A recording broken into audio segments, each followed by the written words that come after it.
Welcome to the seventh and last in our webinar series, Reimagining Government. This series is hosted by the Australian-New Zealand School of Government and the Centre for Public Impact. My name's James Button. I'm a former journalist and public servant, and I've been the chair of these webinars. This is the final in our series of 7. And so we're going to sum up the series. It's going to be a slightly different format, and we're going to focus on the themes that have emerged out of this series of webinars. And think about next steps, where we go from here. And to do that, we've got a terrific panel. Leilani bin Juda is CEO of the Torres Strait Islander Regional Authority and a former senior officer with the Department of Foreign Affairs and Trade.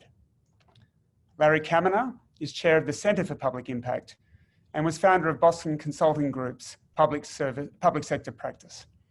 And Ken Smith is CEO and Dean of ANSOG and a former head of the Queensland Public Service. But before we start with the panel, I just want to give a quick summary of the webinar series. It began based on an article that Thea Snow from the Centre for Public Impact wrote in the Mandarin in March, entitled From the Service Paradigm to the Enablement Paradigm. If you haven't read that piece, I highly recommend it. Thea started with the landscape that governments are facing in this point, a very difficult landscape, confusing and somewhat frightening to all of us. And yet also a time when it seems possible that new approaches could be tried and different ways of doing government could actually be adopted. Thea, in this article, she then unpacked what the enablement paradigm might mean. And we used those categories to be the basis of our webinar series. And those categories are thinking in systems, sharing power, putting relationships first, leading with humility, and reorienting to learning. And over the course of 7 weeks, from our panelists and from you, the audience, some really strong themes emerged. First of all, what does the enablement paradigm mean? It means, I think, at the outset, that governments are prepared to listen to citizens, and above all, listen to the people whose policies are most affected by whatever the government is doing. And that leads on to a whole bunch of other parts of the enablement paradigm, like leading with humility, like sharing power, like putting relationships first. And so the discussion became, and we had many really interesting examples from around the world, from Australia, New Zealand, other countries, of what that might look like on the ground. And we also had a fascinating discussion about what that might mean for our personalities in government. How do we behave as public servants and as other people who are trying to lead change? Can you give us an example, Ken, from your work in Queensland in the public service or at ANSOG of the enablement paradigm in action? Thanks very much, James. And when you mentioned heading the Queensland Public Service, one of the events that come to mind is the 2010-11 flood and cyclone season, which affected 80% of the landmass of Queensland. It occurred over a period of September to February, finished with a flooding of Brisbane, and then after that, a massive cyclone, Yasi, off the coast, the far north coast of Queensland. It affected 2.5 million Queenslanders directly. The size of the disaster declared areas were bigger than France and Germany combined. More than 36 people died, more than $5 billion worth of effect on both private and public infrastructure. The enablement paradigm means something for me because during that event, there were a series of prep issues and issues we put in place after the event, which really demonstrated the power of the enablement paradigm.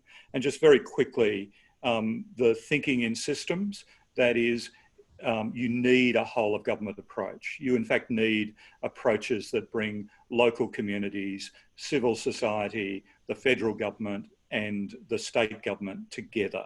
So you need to think about this not just from an emergency services perspective, but truly, a whole of government perspective. I'm not going to go through in all of the issues, but the issue of reorienting to learning. What was important for Queensland was to learn from other experiences, including problems with disaster management, with Katrina in New Orleans. We also learnt from the experience of the tragic fires in Victoria during Black Saturday and the Royal Commission that subsequently occurred. And learnings then move forward, and there's lots of material, lots written about the event internationally and as a result of a Royal Commission that was put in place, led by the current Chief Justice of Queensland. What amazed me during that time was the relationships being so important. And in government, many people had worked together for decades. Some of those people were in the same agencies. Many people had worked in different agencies. But what really struck me, that the underpinning was the relationships that were important, and not whether people liked each other, but whether people could work together with each other. The humility was a number of nights. We all slept literally in the emergency management facility, and we all did various things. Myself as Secretary of Premiers, working with the Police Commissioner to get sandbags into Ipswich overnight. There was a sense of real team effort and real humility, and people really worked together well across civil society, across the private sector and the public sector. I chaired a state disaster management group, which met sometimes 2 or 3 times a day. That was backed up by an operating arrangement with a commander who was a Deputy Commissioner of Police, later a Commissioner of Police. But it seems to me the framework made sense, and makes sense not only in disasters, but also in recovery phase, and is something, as we move from COVID and our response to COVID into recovery phase, we can be proud of some of the work that we've done to build that capacity, resilience, a belief in subsidiarity that we need to engage with local communities. Thanks, Ken. Now, look, you said that you wouldn't go through them all, but you did it brilliantly and very quickly, and you covered all those issues that I think we're going to address in the next hour. And the issue of crisis, obviously we have the COVID pandemic at the moment. It's been a big theme in this series. And I think we should try to talk tonight about crisis and recovery from crisis and normal, quote unquote, normal times, and whether those different times impose different pressures and opportunities on public servants. But first, I want to throw to you, Leilani, on Thursday Island. Tell me how when you look at the enablement paradigm, your work over your long career, and particularly the work that you're doing now as head of the Torres Strait Authority, what aspects of the enablement paradigm are most important and most valuable to you?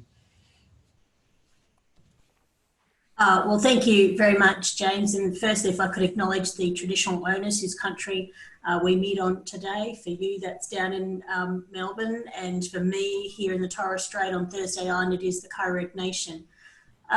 So in terms of looking at the paradigm, enablement paradigm, I would say all of those aspects are integral to whichever employment we undertake in the public service. Certainly here in this role as the Chief Executive Officer of the Torres Strait Regional Authority, and I've been in this seat now for 6 months, I would have to say putting relationships first is the key. So the Torres Strait Regional Authority is a statutory authority under the Commonwealth. We have an elected arm of 20 community representatives who are democratically elected every 4 years.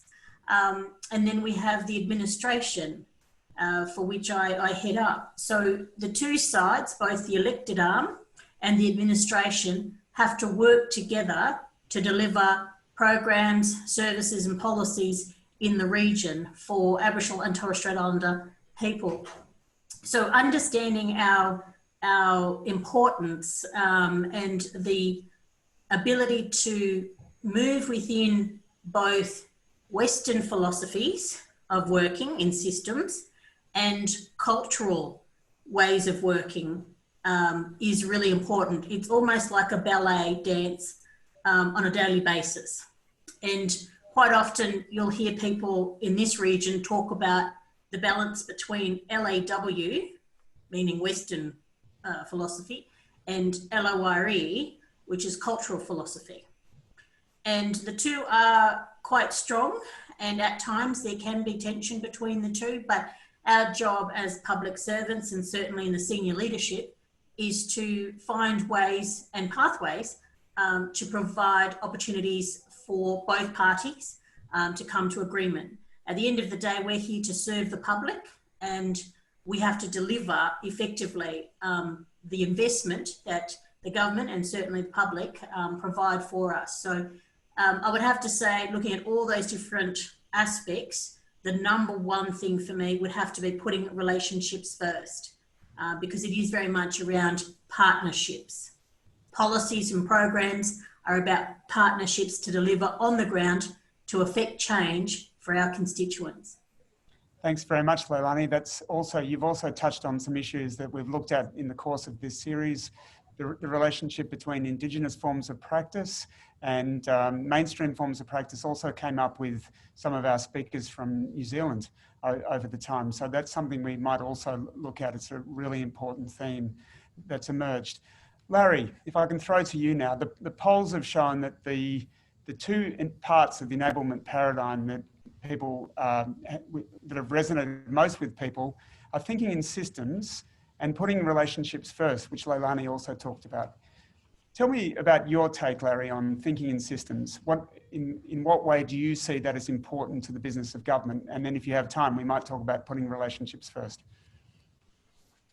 Look, I wanted to talk about the issue about how governments go about doing public sector reform and how the enablement paradigm works with that. And I think, again, if you think about the public service as a system that you're trying to change, it's very different to how you might do it if it was just a directional, they'll take our orders. And governments can either reform the public service, or reforms can either be enabling and promote learning, or they can be prescriptive and focused on compliance. And my experience across a lot of public sector reforms many years is that if you focus on designing the answer you want or the reform you want from the centre, and then instructing everyone below how they must adhere to that, if you're very lucky, you might get 70% of the initial benefit, and that's probably on the upside. If, on the other hand, you can be directional in your reform efforts, but encourage people to innovate in order to achieve those directions, you can often achieve much more than 100%. And you can create a culture of innovation and a culture of learning. An example I wanted to give of that, which I still regard as one of the greatest examples of a reform that was really embraced by the front line and led to substantial innovation, and is regarded as a reform to change the culture of schools in Victoria in the 2000s as part of the so-called Blueprint for Schools. And the department or the government decided that they really wanted to change to a more performance and development culture in schools. But instead of defining what that was going to be and being very prescriptive, they came up with 5 themes that they wanted all schools to aspire to do, but then left it up to those schools to work out how to apply those themes in their own workplace. So an example of that is one of the themes was multiple forms of feedback for all teachers. And again, instead of saying, and this is the way you'll collect feedback, what they encourage each school to do is work out what forms of feedback would work in their context. And then to demonstrate to an external body, in this case it was the University of Melbourne, that actually achieved that and that it was actually being implemented, but they were given a lot of latitude. What that unleashed is that principals could then go to their teachers and say, how do we want that to work in our school? What sorts of feedback makes sense for our teachers? And that led to an extraordinary amount of innovation. As schools experimented different things, schools started learning from other schools because some schools had been accredited earlier. So schools went to visit them to find out, how did you institute feedback to teachers? And for a number of years, there was extraordinary culture of learning from 2004 through to about 2008-09 across the whole school system. And to this day, people talk about that as being one of the most empowering reforms that has been led by a government, because of the fact that it left a lot of the innovation and detail to be worked out by the front line and encourage them to learn and experiment, but also learn from others. And I think it just shows you that if you really understand how the system works, reforms can be so much more powerful than if you just try and, work out what best practice is and then try to roll it out. Thanks, Larry. That's a really interesting example. Ken, I want to throw to you, and I'd like to ask you to pick up Larry's example. And while Ken speaks, everyone feel free to start putting into the chat your thoughts about these questions. But what Larry has gone to, Ken, is the relationship, if you like, between the centre, the traditional decision makers, and the people on the ground, who in this case might be teachers and principals in schools, might even be students. How do you get that relationship right, do you think? Is the enablement paradigm a good way to think of that relationship and to get that? Because what we're talking about here is culture change. There's no point being completely command and control from the centre if people on the ground are the people who must deliver the policies that the government wants to see enacted. What are your thoughts about that? And perhaps you can give some examples from your own work of when that balance has been gotten right or not. Yeah, look, thanks, James. I think picking up on Larry's theme in the education area, I headed education for about, and training for about 6 years. And I agree with Larry that the best policy approaches are those that provide flexibility in terms of implementation, particularly across a large state network where you're literally dealing with thousands of schools, serving different communities with different expectations about how improvement should occur. One of the examples I would give, and Leilani, you would know Chris Sara, who is now head of the Queensland Department of Aboriginal and Torres Strait Islander policy. But Chris at that stage was a principal of a very small school in Cherbourg. It was less than 200 children. He instituted changes to what I would call the demand side of education to incorporate the engagement of the community. So rather than the community being locked out of the school, the community were engaged in every aspect of the work of the school. And from a demand perspective, he instituted an expectation that children, when you went there, they had an aspiration of being smart and strong, black and deadly. And it still reminds me of a situation where engagement, attendance, in fact, educational outcomes improved significantly in an otherwise very disadvantaged community as a result of local leadership. That was not going to occur through a central office far away from thousands of schools, but you need to give that latitude for leadership. And then, in fact, Smarter, Stronger Schools is now a network across the nation and is starting to take on aspects of Indigenous education, across the world. So those sort of examples, to me, demonstrate that you can't have a one-size-fits-all. You can't have a prescriptive education policy either coming out of Canberra or a state capital, but you must engage with your local communities. And again, when I was Secretary of Education, Leilani, there was a lot of work and a lot of innovation occurring within the Torres Strait High School and its links to provide students with high quality education standards, which could then be linked to James Cook University to enable young Torres Strait Islanders to become lawyers and doctors and dentists. And so it lifted the game considerably in isolated areas to put that innovation in place and to let go. I mean, I think from what Larry said, the centre needs to let go and be less prescriptive, but more to clarify the policy objectives that should occur. And I think if I can just add to that, James, quickly, yes, I think what I would say is important is it's not a question of the centre just saying to the, schools in this case, you go for it, do what you want. I think what's great for me about this particular reform was the balance between central high-level direction, but local innovation. So the detail was done locally.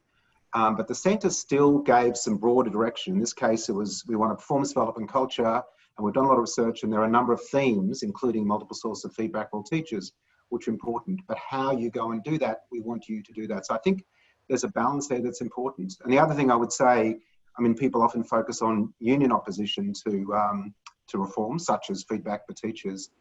The unions, because they understood that a lot of this was going to be teacher-led, were much more relaxed and actually endorsed the process that was gone through. And that was quite important because I think at the centre it sought approval from the unions to do a bunch of things in advance that ultimately were done by the schools. It would have been difficult. But once the energy came from the schools, the unions were fine with it. So again, there's some value in getting that balance right between the centre and in this case, schools. Thanks, Larry. Just before I go to our second poll, I'd just like to quickly ask Leilani for her responses to what Larry and Ken have been saying. And does the centre find it hard to let go, in your experience, Leilani, and why is that? And what can we do about it if that's the case? Yes, look, that's a really good point. And certainly from my perspective and with public administration, like many normal people, policy begins with the local people, the development of policy, the ideas, the evidence base that one has to form, and the consultation that has to occur. Like most things, here for us in remote communities and rural communities, we are a far way removed from that of the nation's capital or other capital cities down south. So people at the coalface will know and be best placed to advise what makes something better for them and how their lives and livelihoods can be improved. I'll give you an example with my former employment as the Torres Strait Treaty Liaison Officer with the Department of Foreign Affairs and Trade. My role was to implement the Australia PNG Torres Strait Treaty. Queensland is the only state or territory in this country which has an international border. The treaty came into effect about 30 years ago and provides for the free movement of traditional inhabitants from the Torres Strait, from certain communities and certain treaty villages along PNG's western province. Now, this has been in effect for some time because it encapsulates the traditional way of life that traditional inhabitants have had since time immemorial.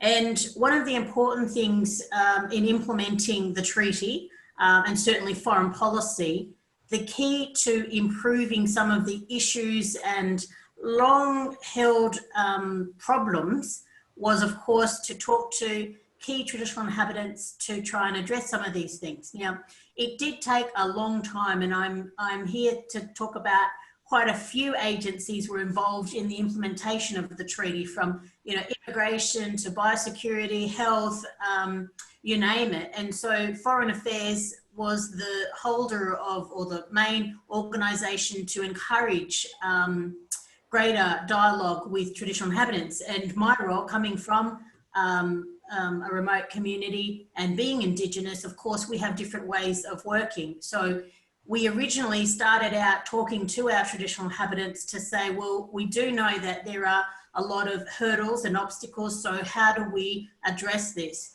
And it took quite a lot of unpacking at the very beginning, but I tell you what, by the end of the 3 years, we did make a massive difference in ensuring that there was minimal use of illegal activity across the border, that there was increased awareness of what constituted a treaty visit to cross the border without a permit, but yet without a, passport, but you did need a permit that was in place to ensure that the local councillors on both sides of the border were quite happy in the way that policy was being implemented.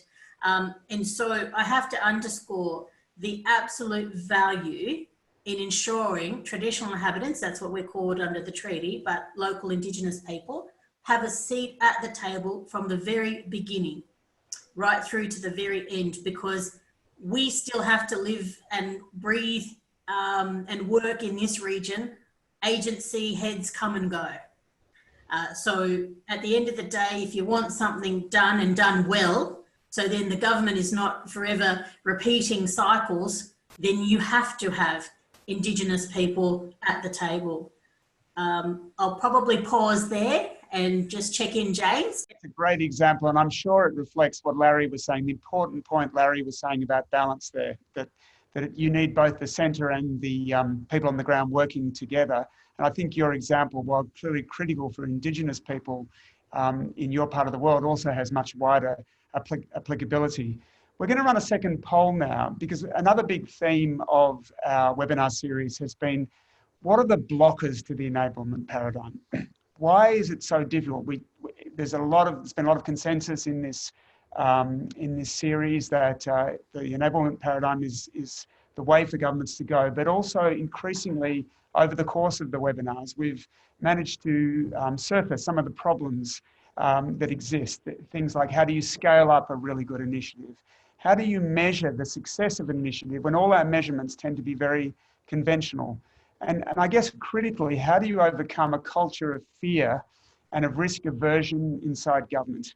This was particularly prominent last week when we talked about that every part of human life, people understand that learning and making mistakes, and that learning involves making mistakes and recovering from them and doing better next time. It doesn't apply in government. So we're running a poll now to ask you which barrier feels most significant to you.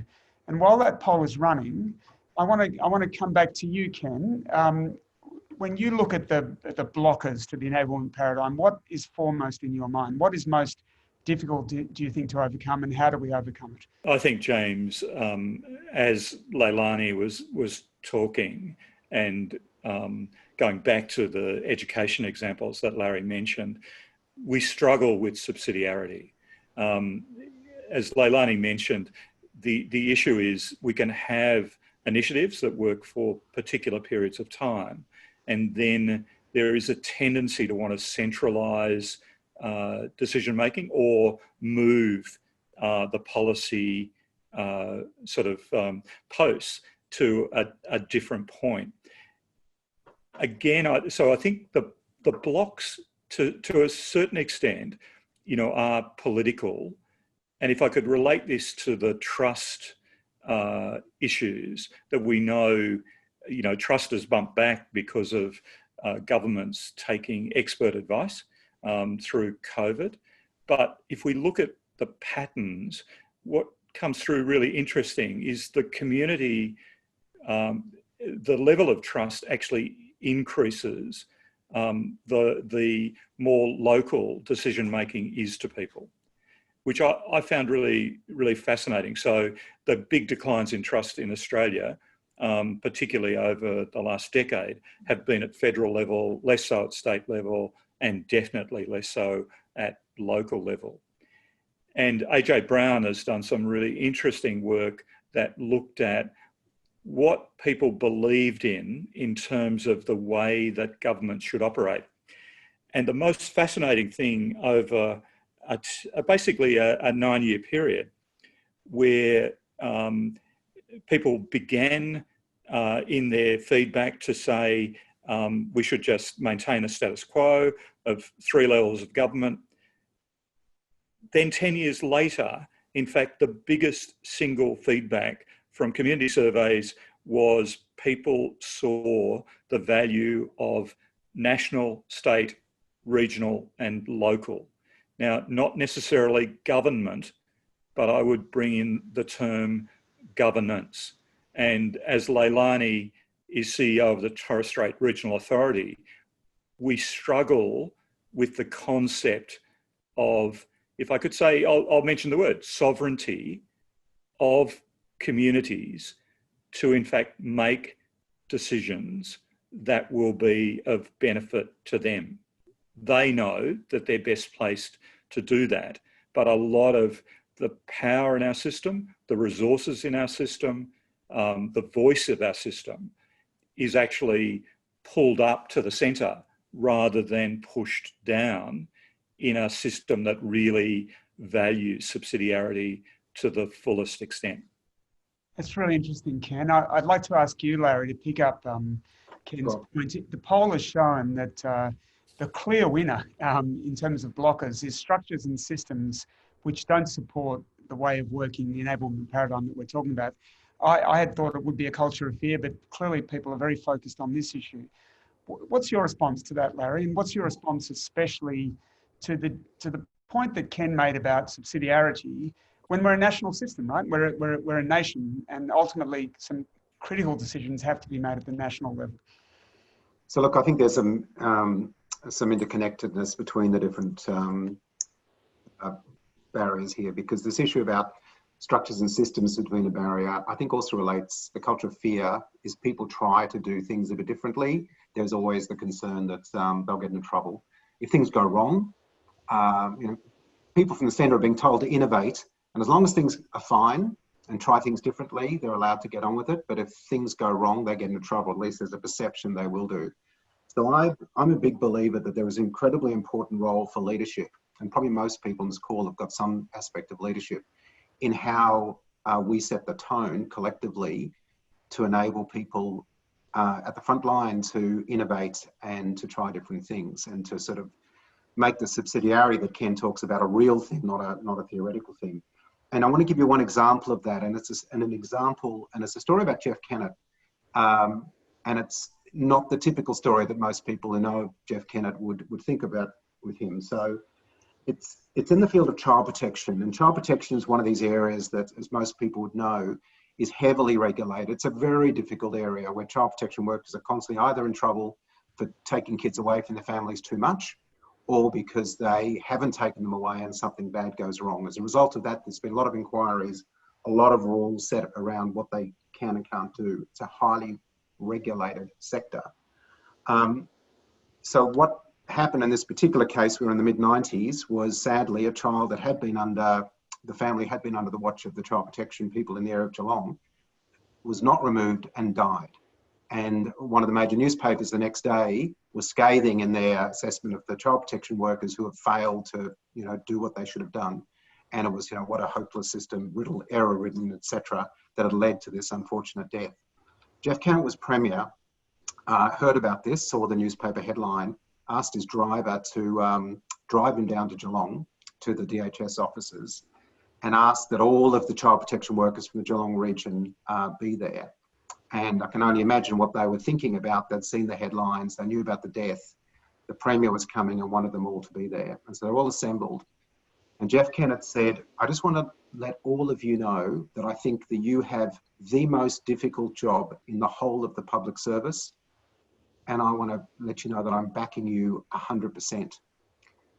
And that story, maybe particularly because it came from Jeff, but just went like wildfire across the whole of the public service, and sent a message that that there was trust in the front line, notwithstanding the fact that some things do go wrong, notwithstanding the fact that there was, adverse media. And to me, it was an incredibly powerful way of getting a message across to frontline workers that they should, take appropriate risks, they should innovate. Because I think it is one of the things that we need to think about is what are the levers that leadership have. I mean, they'll often say stuff like, we want you to innovate and so forth, and people just don't believe it and don't believe that, they can take risks. So that to me is a sort of a really powerful example of where that was done really well and had a significant effect at the time. That's a great story, Larry. Leilani, what are your responses? What's your response to that story? And that's really a story about leadership, isn't it? It's about showing up and putting yourself on the line. And in a funny way, it sort of goes to the subsidiarity as well, because he went right to the coalface, if you like, to talk to people directly impacted by what had happened. What are your thoughts? Yeah, well, that's definitely an example of true leadership by the then Premier. If I may look at the poll results, and I'd have to agree in terms of structures and systems which don't support this way of working would have to be one of the major obstacles in public administration. If I can lean on and change gears for a minute, when I was a curator at the National Museum of Australia in Canberra, one would have to always question oneself in terms of the national narrative. You know, we were representing stories for our citizens and certainly our Indigenous communities, but quite often at the back of our mind was whose story are we telling, how are we telling it, and who has the power to tell it. Particularly with a national platform, it is a very powerful, in-your-face, confronting situation, because you are working for a major cultural institution. You are also trying to convey a very accurate voice and representation of the Indigenous communities that you are trying to demonstrate, you know, their cultural histories, their voices being told. And quite often there is a disconnect between policies or government perspectives in terms of the structure that represents us. For example, a museum for most Westerners is a physical being. It is a stagnant and a very strict, rigid structure. For us as Indigenous people, a museum is not that. A museum for us is our living culture. It is what we see, breathe, and interpret every single day. It is the way in which we interact with one another based on our cultural affiliations. It is the way in which we represent our dance, our stories, you know, our oral histories. So a museum for us isn't a fixed, stagnant structure. It is the way in which our culture evolves, lives, and breathes. So there in itself, as I mentioned at the very beginning, the two different systems of thinking. We have that very strict, rigid Western philosophy, and then we have our own cultural values and how we maintain our integrity and professionalism in that base. So for us as public administrators and public servants, our job is to find the equilibrium between the two and try to advocate the most accurate and integral voice to everything that we do. So I just wanted to give you an example of where a structure from a national institution, and certainly I would say that that could be replicated across all national policies, where our voices need to be a part of that change. Yeah. Our voices need to be represented in a way that is comfortable to us and represents our true integrity. Thanks, James, could I just quickly back up on that? Because I think the nature of our federation, we've been looking at it very simplistically. That is, we can fix it through who collects the money and then who spends the money and who's accountable for it, or we just need to slice up the cake and give childcare to someone and give aged care to someone and give hospitals to someone and give primary healthcare to someone. No one's coming at this from a subsidiarity perspective, a consumer's perspective, mapping how the service system would best meet the needs of the community, and for governments to not see that it's their money. The money that governments collect is actually collected in the public interest and should be distributed on the basis of public trust. So I've been involved in this through the COAG reforms, and what worries me about the National Cabinet at the moment, unless we reimagine government from a community and consumer perspective and map services and then determine the governance and organisational structures to deliver those services, we'll continue to see these massive gaps in the way that service systems can't operate. Because we think of it too simplistically, far too simplistically. That's so interesting, Ken, and so much to unpack there. But I'm going to start by asking Ken. Ken, we talked a lot about subsidiarity in that last session before the chat rooms.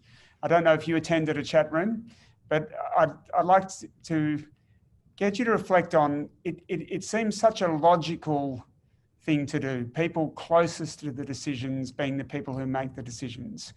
but very often it doesn't happen. And there must be some sensible reasons as well as some bad reasons why that doesn't happen. Can I get you to disentangle that so that we can take a realistic approach here about how we can move to decision-making that has greater subsidiarity while preserving what needs to be preserved at the centre? Is there a way to get that balance right, do you think?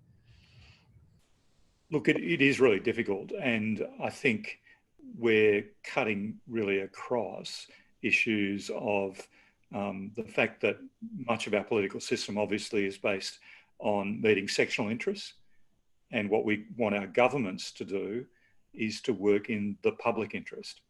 And we have that clash all the time between the two areas of the broader public interest and the sectional interest, in which and from which people, are elected. Having said that, I think you got to take any opportunity to, as it wasn't Rahm Emanuel, but Machiavelli actually said, you never let a good crisis not influence, the way that we should go forward. And clearly, what we're going through at the moment, there is an opportunity to see a break. There is an opportunity to see that experts have a role in terms of policy advice, and there is a better way of doing things.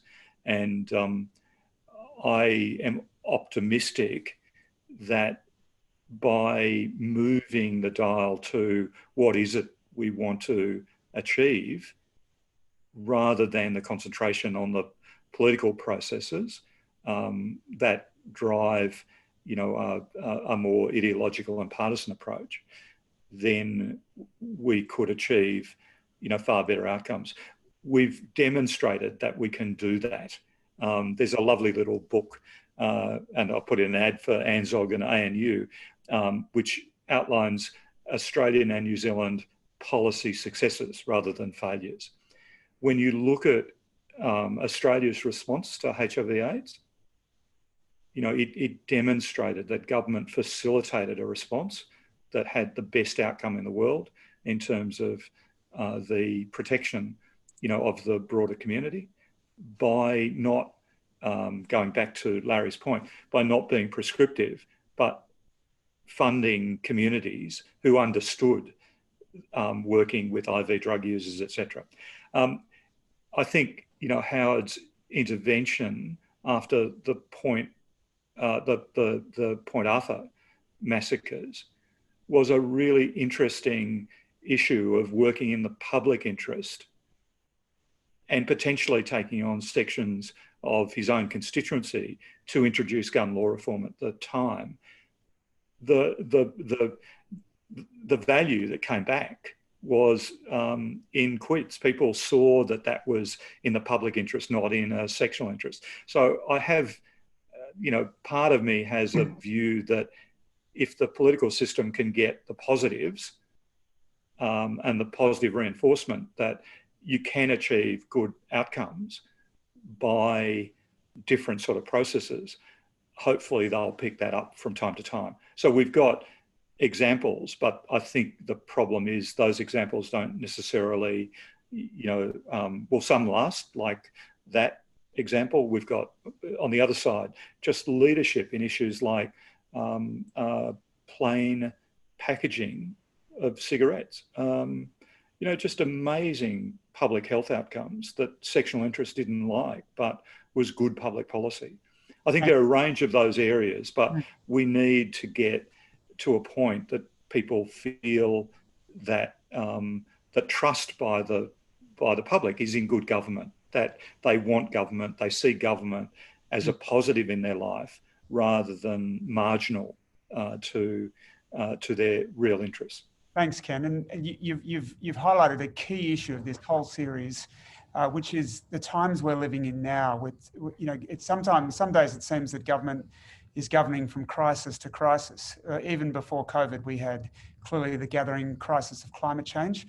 And I noticed that Sarah Ronald has written in the chat, now is such a good time for the move into a new, more open approach. I feel hopeful. So there's this kind of tension and balance, isn't there, between a sense that, we're beset by crises, but also that crises might lead us to a more innovative approach. Larry, what are your thoughts on that? Yeah, look, I do think there are a lot of forces that exist against the subsidiarity approach, and a lot of it is that people at the centre see a lot of downside if they release authority to the periphery and it goes wrong, but don't see as much upside if it goes right. They feel they won't get the credit if it's gone. So it does take some visionary leaders to do that at the centre, to let go. The other issue, though, I find, and this particularly comes when we talk about place-based initiatives, I actually think that which is another form of sort of moving stuff to the periphery and allowing the communities to have a much stronger say in how things are spent. Government naturally is nervous about how things might go wrong there. I do feel that there's a greater willingness of state and federal governments to do more place-based stuff.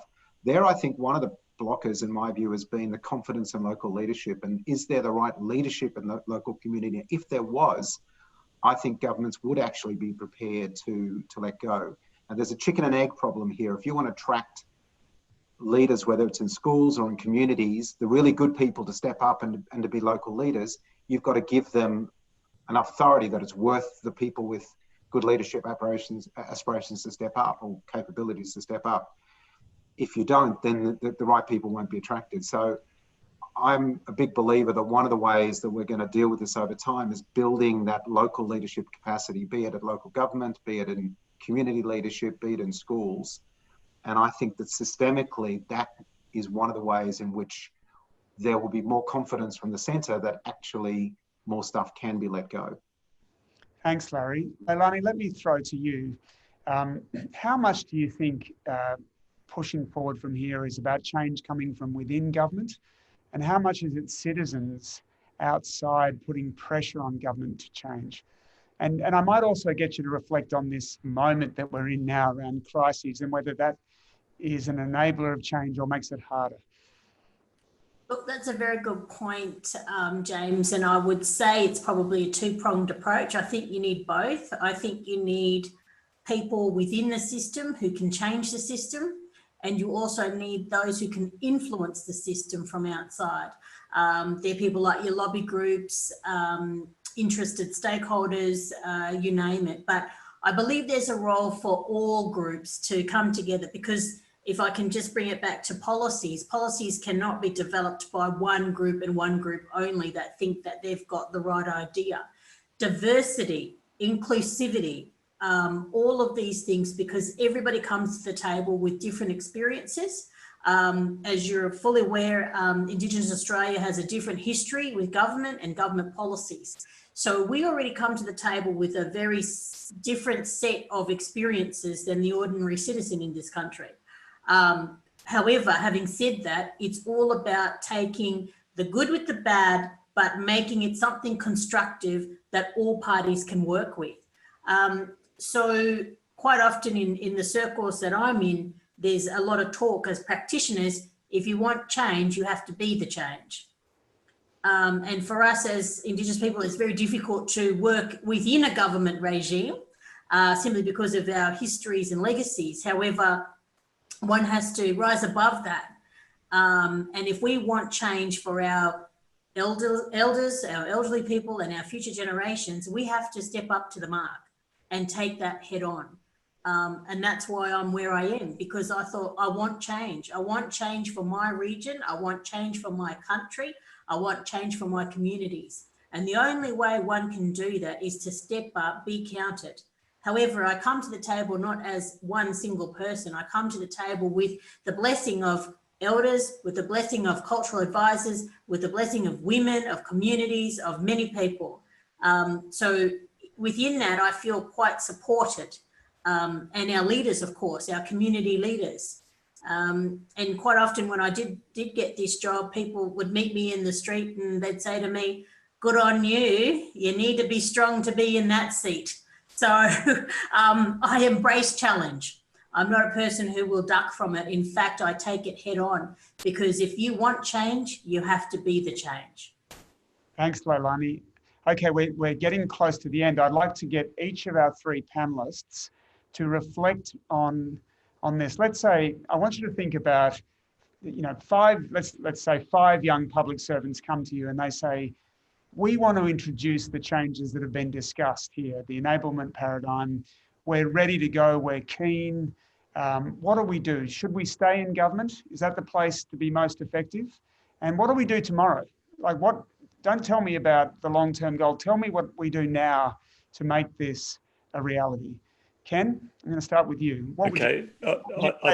Well, I was looking at the comments and seeing Terry Moran's comments from a previous session. Look, I think persistence is really important. I think understanding that change occurs in a temporal context. You can have great ideas and great advice. The best advice I got as a young public servant was to have that bottom drawer, to have ideas in the bottom drawer, to pull them out at a time that government would listen to them. And I think that there are times when you can't get alignment. We clearly talk about public value, and change occurs and can only occur when you get alignment between the political system, the policy system, and good capability. The last thing I'd say is I think we need to get over a view that people can have both policy leadership, consistent national policy leadership, and have good capacity to implement programs. I would doubt that there is the leadership capacity to implement a heap of service delivery programs, and therefore wouldn't question that the leadership exists within the community. If I was really honest and look at the stuff-ups that have occurred in service delivery, I think it is incredibly lacking with humility that people would say at a central or state level, or for that matter, a local government level, that they've got the leadership capacity to, in fact, deliver those services, and they've got better leadership capacity than exists anywhere else. I'd leave it there, and it'd be interesting whether Larry agrees with that or not. But I do see this disjuncture between policy capacity and consistency, and then trying to, in fact, direct prescriptively how communities can best implement service delivery. It's really interesting, Ken. Before I throw to you, Larry, I just want to read a comment from Erica Borcolis. Erica says, I love everyone's optimism. It might stick.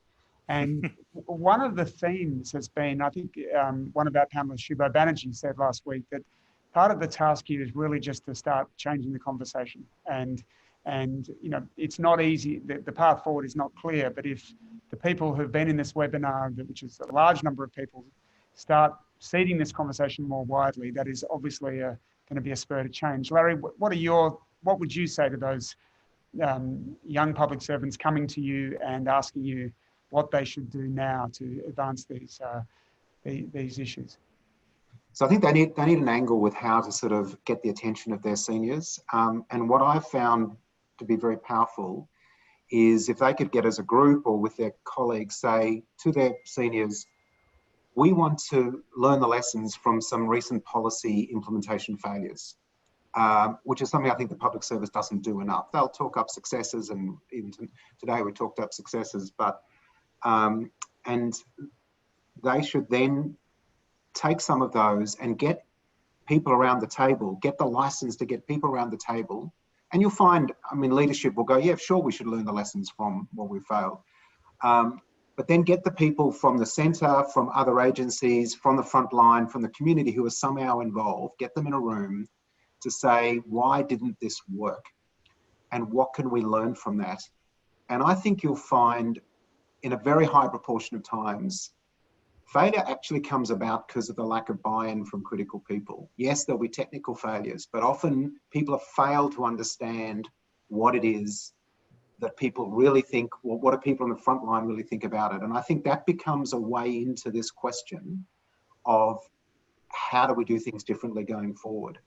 So I think that to me is a very powerful lever. Public Sector Impact, Centre Public Impact has a tool called Public Impact Fundamentals, which is a very useful tool. It's publicly available on their website for doing that sort of exercise.